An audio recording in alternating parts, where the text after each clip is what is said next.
The ring was never meant for me. When Layla met Carter, she was 26 and tired of starting over. She had just moved to Chicago after walking away from a toxic 4-year relationship.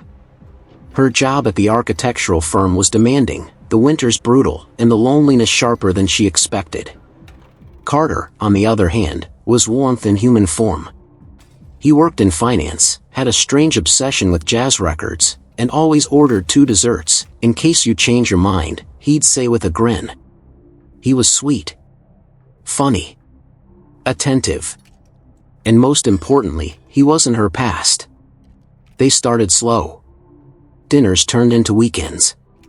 Weekends turned into trips. Within 6 months, she had a toothbrush at his place and memorized the rhythm of his morning coffee routine. He kissed her like he meant it, listened to her when she vented, and held her when nightmares from her old life returned.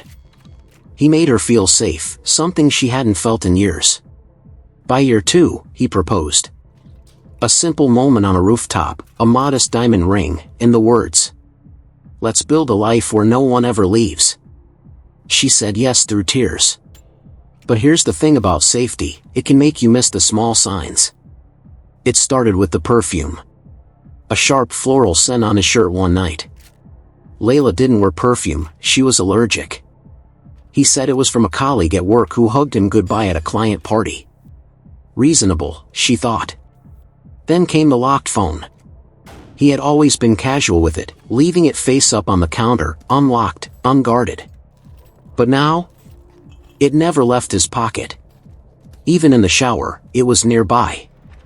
"Work's just been sensitive lately," he said. "SEC stuff. You wouldn't get it." She believed him. She wanted to believe him. The late meetings. The sudden business trips. The unreturned calls with the classic, "Sorry, battery died." It wasn't one big betrayal. It was a death by 1,000 cuts. But still, Layla stayed. Because she loved him. Because he had loved her first. Because every time she doubted, he'd pull her into his arms and whisper, "You're my world. Don't forget that." Then one evening, while he was in the shower, his phone buzzed. It wasn't locked. Curiosity isn't always innocent. She opened it. And what she found wasn't a name. It was a nickname. Firefly Redheart. And the messages? "I miss last night already. You smell like danger and comfort." She still doesn't know? Soon. I promise. Layla couldn't breathe. She scrolled through hundreds of messages. Photos. Voice notes. Dates matched perfectly with those business trips. Layla didn't cry. Not right away. She just stood there in the living room, holding the phone in her hand, her body numb, her mind blank, her heartbeat loud enough to drown out the silence. Carter was still in the shower. The sound of water hitting tile was suddenly deafening. The apartment felt foreign now. The photos on the walls?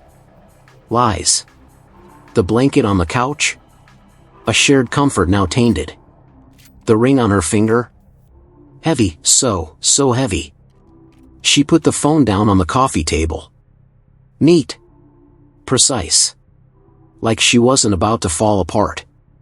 When Carter came out of the bathroom, towel around his waist, hair damp, humming some old Miles Davis tune, he stopped. He saw her standing there. He saw the phone. And he knew. Layla didn't speak for a moment. She just looked at him, really looked, like seeing him for the first time without the love-tinted glasses. He wasn't the man she thought he was. He was a stranger who wore her fiancé's skin.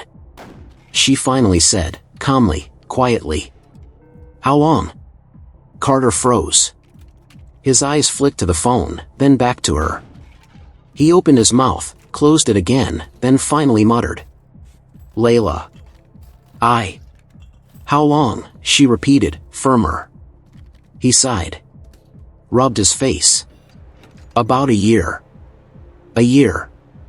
365 days of deception. Of sharing her bed, her life, her future, while whispering sweet nothings to someone else." "Her name?" Layla asked. It doesn't matter, he said. But it did. Because Firefly had a name. A voice. A laugh. A body. She had Carter's heart, the part of him Layla thought was hers alone. Do you love her? Layla asked. Carter hesitated. That was her answer. The next hour was a blur. Rage didn't come. Neither did screaming. Only quiet instructions. You'll leave tonight. Don't call me. I'll have your things delivered. She took the ring off and set it next to his phone. It clinked lightly. Final. Cold. He tried to speak, to explain, to defend. But every word sounded like static.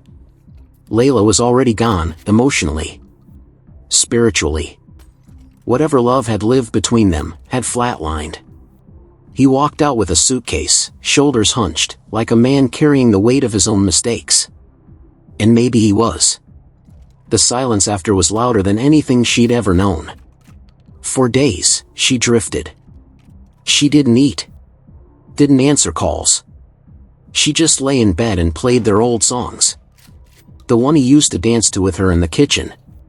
The one they said would be their first dance at the wedding. Gone. All of it. Gone. And yet, deep inside, a strange thing began to grow, not hope. Not healing. But clarity. Carter hadn't broken her. He had exposed what was already broken inside himself. Layla wasn't a woman betrayed. She was a woman freed. Love letters.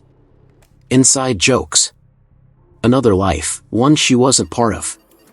He hadn't just cheated. He had loved someone else.